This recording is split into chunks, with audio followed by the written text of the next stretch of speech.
Difficile d'oublier le coup du marteau, je l'ai entendu surtout sur les terrains à Abidjan. Une immersion culturelle unique en Côte d'Ivoire, terre d'hospitalité et de diversité. À Abidjan, il est désormais possible de prendre des cours de nouchi. Du orange, du blanc et du vert, Paris vibre au rythme de la Côte d'Ivoire.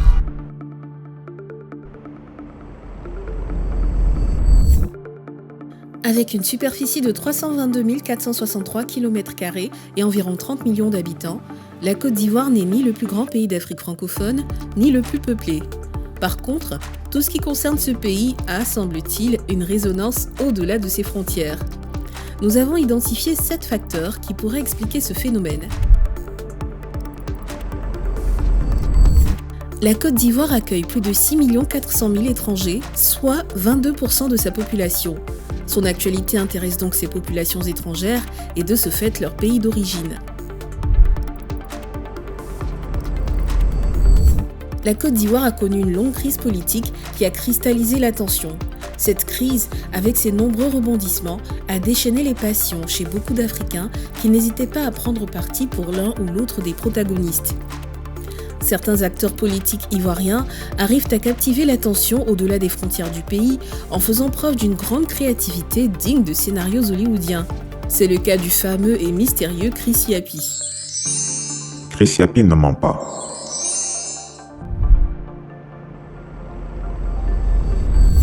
La Côte d'Ivoire est la première économie d'Afrique francophone subsaharienne. Son dynamisme attire de nombreux investisseurs étrangers. Abidjan accueille également le siège de nombreuses organisations internationales comme la Banque africaine de développement, la Bourse régionale des valeurs mobilières, la BRVM, qui est la place boursière de l'UEMOA, l'Organisation internationale du cacao. Abidjan est la 3e destination en termes de tourisme d'affaires, derrière Lagos et Casablanca, selon le Hospitality Report 2018. La culture ivoirienne rayonne au-delà des frontières du pays, à travers notamment la musique, le nouchi, des séries télévisées cultes, la gastronomie et des événements culturels. Le style des Ivoiriens, par sa spontanéité, son humour et sa joie de vivre, séduit de nombreux Africains. Avec plus de 8 700 000 abonnés sur Facebook et 1 606 000 sur LinkedIn en 2024, la Côte d'Ivoire est le pays d'Afrique francophone subsaharienne le plus connecté, nous révèle la plateforme Napoléon 4.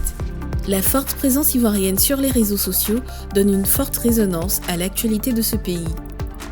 Par ailleurs, une véritable économie du buzz y a émergé grâce à l'intégration des people, des créateurs de contenu, des médias traditionnels, des autorités publiques, des entreprises.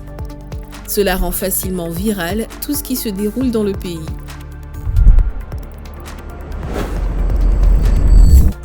Avec le support de McKinsey, cabinet international de conseil en stratégie, la Côte d'Ivoire a élaboré un plan de développement de son industrie touristique dénommé Sublime Côte d'Ivoire. Ce plan vise à attirer plus de touristes en consolidant la place du pays dans le tourisme d'affaires, le tourisme de loisirs et le tourisme culturel. On n'a rien à envier. C'est quel pays déjà? C'est la Côte d'Ivoire. Le plus important facteur est sûrement ce que l'on appelle la bouche des Ivoiriens. Les Ivoiriens sont tellement fiers de leur pays qu'ils en font l'éloge de façon parfois jugée excessive. À entendre les Ivoiriens, leur pays est le meilleur. Tout le buzz autour de la Côte d'Ivoire a tendance à attirer les regards sur elle et tout ce qui la touche prend automatiquement une dimension internationale. Toutefois, la Côte d'Ivoire pourrait renforcer cette influence si elle corrigeait certaines faiblesses.